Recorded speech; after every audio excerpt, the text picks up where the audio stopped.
I didn't, I just wanna know if you love me. You honor me, but I still feel so distant. How do you feel? I cannot know. Hard to know. I beg, I wish I would bring back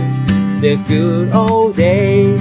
Stay together, love each other forevermore.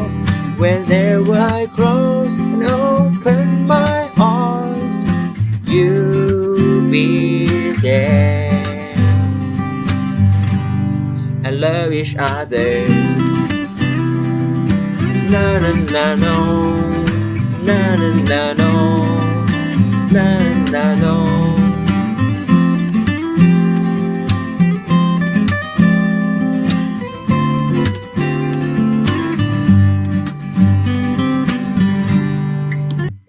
สวัสดีครับพบกับครูกันและน้องมัฟฟี่เลยนะครับเช่นเคยครับจะต้องมีภาษาอังกฤษที่ง่ายสนใจมาฝากน้องๆทุกคนแน่นอนใช่ไหมครับแต่วันนี้นะครับครูกันก็มีบทเพลงนะครับรักติดไซเรนมาฝากน้องๆด้วยครับแต่เป็นเวอร์ชั่นภาษาอังกฤษนะครับครูไปเองเลยนะครับลองไปดูกันนะครับอันนี้เวลามีน้อยเราไปดูเนื้อเพลงกันเลยดีกว่าหลังจากที่เราฟังเพลงไปแล้วประโยคนี้นะครับ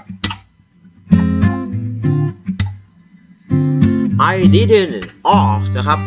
I คือฉันนะครับ didn't แปลว่าไม่ได้นะครับ ask คือแปลว่าถามนะครับฉันไม่ได้ถามนะครับ just คือแปลว่าแค่นะครับ wanna ตัวนี้แปลว่าอยากนะครับเป็นภาษาพูดนะครับแต่ถ้าเราจะต้องการให้สุภาพขึ้นก็ใช้เป็น want นะครับ want ตัวนี้ก็จะสุภาพขึ้นแต่ถ้า wanna ตัวนี้เป็นรูปย่อครับย่อมาจาก want to นะครับแปลว่าอยากเป็นภาษาพูดก็แค่อยากจะ know ตัวนี้แปลว่ารู้นะครับ if you love me นะครับ if ปกติจะแปลว่าถ้าใช่ไหมครับแต่ในที่นี้นะครับ if you love me จะแปลว่าหรือเปล่า if ตัวนี้แปลว่าหรือเปล่านะครับเธอนั้นรักฉันหรือเปล่าดูที่ประโยคต่อไปเลยนะครับ you are near me นะครับ you ก็คือคุณนะครับ are near ตัวนี้แปลว่าใกล้นะครับใกล้กับ me คือฉันนะครับเธออยู่ใกล้กับฉันนะครับ but คือแต่นะครับ I คือฉัน still แปลว่ายังคงนะครับ feel คือรู้สึกนะครับ so distant ตัวนี้แปลว่าห่างกันนะครับหรือแปลว่าไกลครับ so ตัวนี้แปลว่ามากนะครับเหมือนเขา very นั่นเองครับก็จะแปลว่าอยู่ใกล้กับเธออยู่ใกล้กันกับฉันนะครับแต่ยังรู้สึกว่าอยู่ห่างไกลกันจังเลยนะครับคำว่า feel ตัวนี้มีเป็นคำศัพท์ที่น่าสนใจแล้ว feel ตัวนี้แปลว่ารู้สึกนะครับเช่นเราจะบอกว่าฉันรู้สึกมีความสุขก็อะไรครับ I feel happy นะครับเรียงตามตัวเลย I feel happy ฉันรู้สึกเศร้าเลยนะครับก็ I feel sad ก็เศร้านะครับเห็นไหมครับง่ายนิดเดียวต่อไปนะครับ How do you feel I cannot know hard to know How do you feel ตัวนี้แปลว่าเธอรู้สึกอย่างไรนะครับ I คือฉันนะครับ cannot คือไม่สามารถนะครับ know ตัวนี้แปลว่ารู้นะครับฉันนั้นไม่สามารถที่จะรู้ได้เลยนะครับ hard ตัวนี้แปลว่ายากครับ hard to know แปลว่ายากที่จะรู้นะครับต่อไปเลย I make a wish ตัวนี้จะแปลว่าฉันอธิษฐานนะครับฉันขอพรนั่นเองนะครับ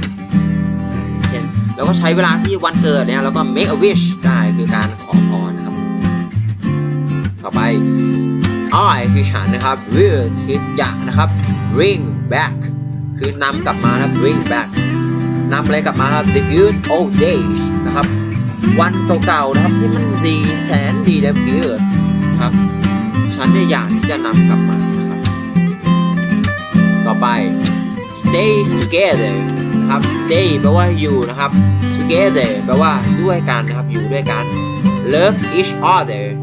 แปลว่ารักซึ่งกันและกันนะครับรักกันนั่นเองนะครับ forevermore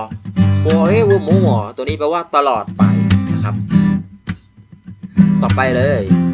whenever I close and open my eyes whenever คือเมื่อไหร่ก็ตามนะครับ I คือฉันนะครับ close คือปิดนะครับ and ก็และนะครับ open คือแล้วตรงข้ามกัน เปิดนั่นเองนะครับ my eyes ตัวนี้คือดวงตาของฉันนะครับ eyes ตัวนี้ต้องใส่ s สังเกตไหมครับเพราะว่าอะไรครับเพราะว่าเรามีดวงตากี่ข้างเอ่ยมี2ข้างใช่ไหมครับอันนี้ eyes จึงต้องใส่ s เข้าไปด้วยบอกว่ามากกว่า1ครับ eyes ต่อไป you be there and love each other นะครับ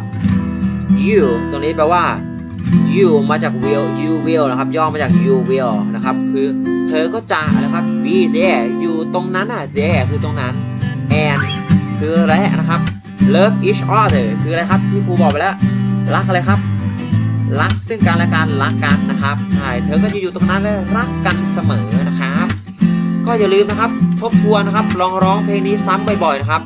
ฝึกบ่อยๆรับรองว่าภาษาอังกฤษจะดีขึ้นแน่นอนนะครับก็สุดท้ายนี้นะครับครูการก็ขอฝากนะครับประชาสัมพันธ์ด้วยเผื่อมีน้องๆท่านไหนครับอยากจะเพิ่มเติมความรู้นะครับภาษาอังกฤษนะครับตอนนี้ครูมีคอร์สสนทนาภาษาอังกฤษออนไลน์และแถมยังมีโปรโมชั่นด้วยนะครับจาก600 บาทจาก999 บาทนะครับเหลือ600 บาทนะครับเรียนได้ตั้ง8 คลิปบทเรียนนะครับเปิดดูเวลาไหนก็ได้นะครับเปิดดูซ้ำกี่รอบก็ได้นะครับรับรองว่าจะพูดภาษาอังกฤษนะครับได้แบบเป๊ะเวอร์และไม่ต้องนึกภาษาไทยในใจเลยนะครับถ้าไม่อยากพลาดคลิปดีๆครับอย่าลืมกดปุ่ม subscribe ด้านล่างด้วยนะครับ